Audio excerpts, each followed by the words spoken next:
Does this Marvel Legends figure truly capture the heat?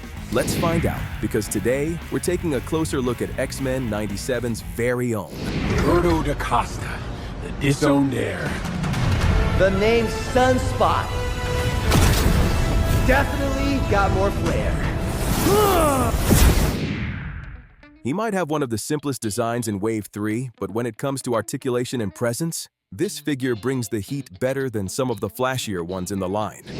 Right out of the gate, this packaging keeps it simple. Classic retro card style, bright colors, and that old-school energy. And I love that they included the show art right next to the figure. It's like a built-in accuracy test. You can instantly see if Hasbro nailed that X-Men 97 look or missed the mark. And flipping it around, the back shows off a clean promo shot of Sunspot, along with the rest of the figures in the X-Men 97 line. All right, let's crack him open and see if the figure inside burns just as bright as the card art.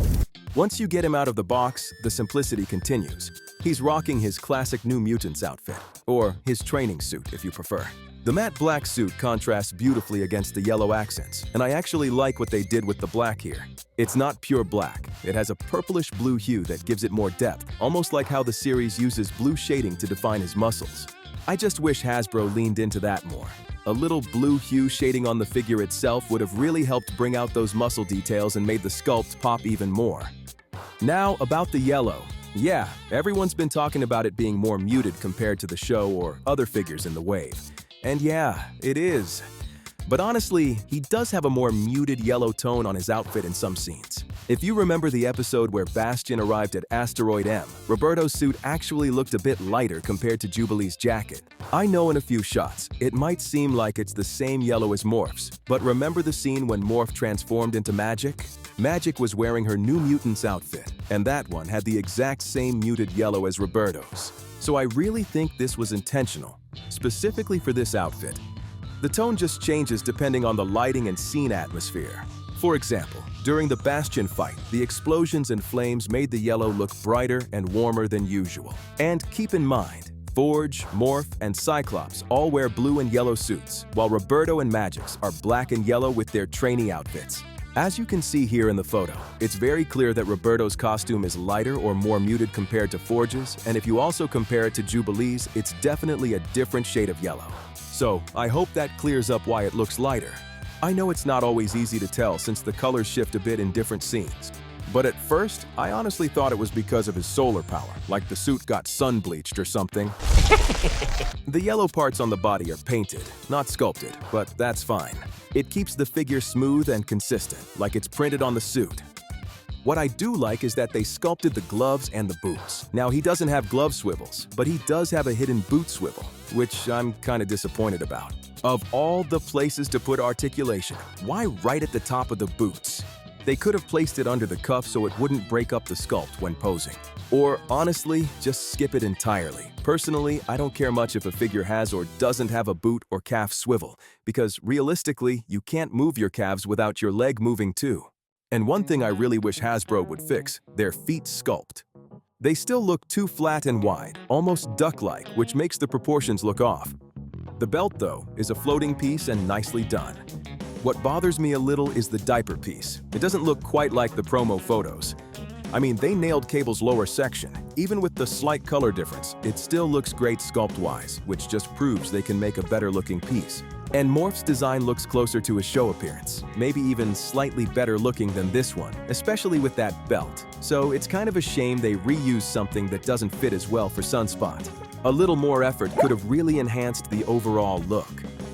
But now, the best part, the head sculpt. The digital print gives him that confident, calm expression that totally fits Bobby's personality. The hair sculpt is great too. Those layered strands add the right amount of texture without breaking that animated feel. And I gotta say, they nailed the colors perfectly. The skin tone, the hair, the lips, the eyes, all spot on. It's one of the best looking face sculpts from the X-Men 97 wave so far. Now, I did spot some QC issues on my copy, and it's pretty noticeable. There's a large smudge or patch around the thighs that really stands out against the matte finish. It's one of those details that instantly throws you off, and there's also some visible untrimmed plastic along the seam lines. Overall, the proportions seem slightly off, and the sculpt doesn't fully capture his physique or presence from the show. Plus, there's visible mold flash and rough seams around the joints, which really bring down the overall quality. It doesn't look professionally finished. Now for his accessories. By default, he comes with a pair of closed fists, and you also get an extra set of wide-open hands. He's packed with 2 fire effect pieces, one that attaches perfectly to his fists. You can actually see some sculpted grooves where they line up with his knuckles, which looks really cool once it's in place. The other one is a fireball effect with this kind of C-shaped energy swirl attached, almost like a heatwave ring with bubble details sculpted into it. I'm honestly not sure how to place this one properly on his hands. It doesn't have a clear peg or slot, so you kinda just have to experiment with it. You can slide it around the open hands, rest it inside the palm, or even fit the flames between his fingers, depending on the pose you're going for. It takes a bit of trial and error, but once you find that angle, it actually looks pretty cool on display. Now, one thing I really wish they did was add some black shading to the fire effects. That's what makes Sunspot's power so recognizable. That dark, solar burn energy that sets him apart from other pyrokinetic characters. Just a little black gradient or smoke tint would have made these effects look so much more accurate. Now for articulation. Starting from the top, his head can look down pretty good, and tilt way up for those classic flight poses. You get full rotation and a bit of side-to-side tilt for expression, which is always nice. The shoulders have butterfly joints, and the arms can do a full 360 rotation. He can move his arms forward this far and back this far, and they raise up to a clean 90 degrees. You've got a smooth bicep swivel, double-jointed elbows, and hinge wrists that move up and down nicely, and you can still rotate them after adjusting the wrist, which really helps with posing. Moving down, there's an upper torso ball joint plus an ab crunch, and I gotta say, the range here is really good. He can bend forward way farther than I expected and lean back nicely too. Unfortunately, no waist swivel, which kinda limits how dynamic some poses can be. The legs can kick forward high and can move back really good, and spread out about this far. Solid range overall. He's got a thigh cut, though it feels a bit lazy in placement. Double-jointed knees work great, smooth bend and no stiffness. Now, there is a boot swivel, but it's placed a little too high for my taste. It cuts into the sculpt and looks awkward in certain poses. And finally, you get solid ankle articulation with a decent rocker, so balancing him isn't a problem. Overall, he moves really well for a figure in this wave, especially compared to others that felt a bit limited. You can get him into some awesome dynamic or power-up poses without much struggle. All right, now let's take a quick look at his size and how he scales with the rest of the team. Here's Sunspot next to some of the other figures from Wave 3, Emma and Cable. He actually blends well with their overall animated look. And here he is next to my comic-style X-Men lineup. Scale-wise, he fits in just fine, but appearance-wise, not so much. His face and colors are just too animated compared to the comic versions. Cable, on the other hand, fits better proportion-wise, especially next to Deadpool. But even then, his sculpt and details still lean a bit too animated for the MOFX shelf. So yeah, I won't be displaying him with them. So for my final thoughts, accessory-wise, he came with less flair, only 2 fire pieces and a pair of open wide hands.